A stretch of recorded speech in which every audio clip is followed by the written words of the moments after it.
Perkenalkan, nama saya Elvanto Ricardo Dede dengan NIM 41125016. Perkenalkan, nama saya Jonathan Kevin Federico Tiwu dengan NIM 41125035. Perkenalkan, nama saya Prudensius Patrus Misa dengan NIM 41125032. Di sini kami akan menjelaskan tentang politik dinasti dalam demokrasi Indonesia dalam bentuk video dokumenter.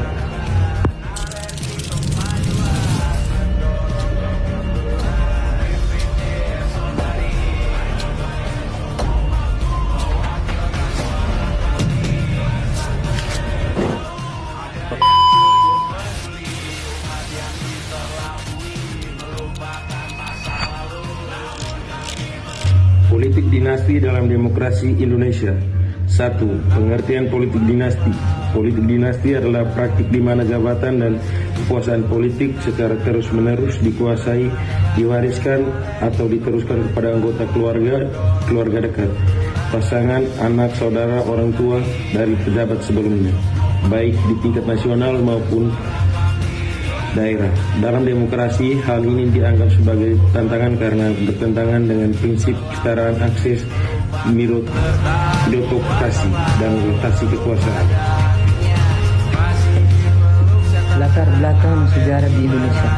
Masa Orde Baru, sejak awal sistematis, contoh keluarga Cendana Soeharto menempatkan anak dan kerabat di jabatan strategi, politik, ekonomi, dan militer. Era reformasi dari tahun 1998 sampai sekarang semakin meluas seiring ekonomi daerah dan pemilihan kepala daerah langsung. Meskipun tujuan reformasi memberantas nepotisme, praktik ini justru tumbuh karena salah aturan, namanya kaderisasi partai, dan budaya patronase. Tren terkini banyak ditemukan di pemilihan bupati, wali kota, gubernur, serta merambah ke tingkat legislatif dan eksekutif nasional.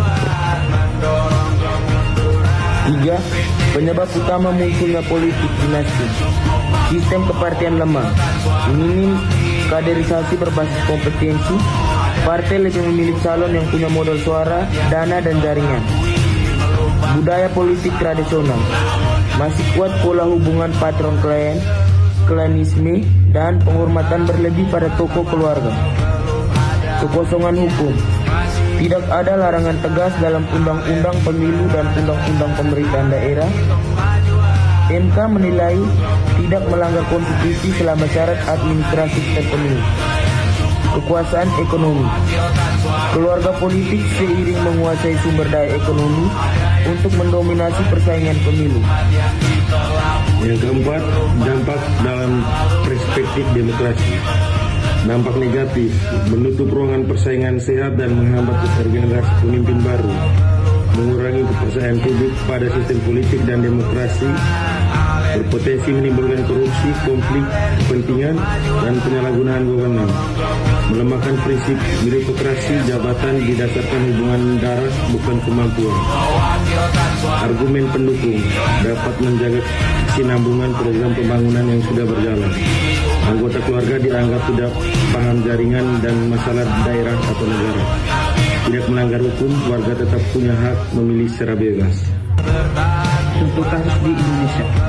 Nasional, keluarga Soeharto, dan Orde Baru, keluarga Megawati Soekarno Putri, keluarga Jokowi, Gibran Rakabuming, Kaisang Pangarep.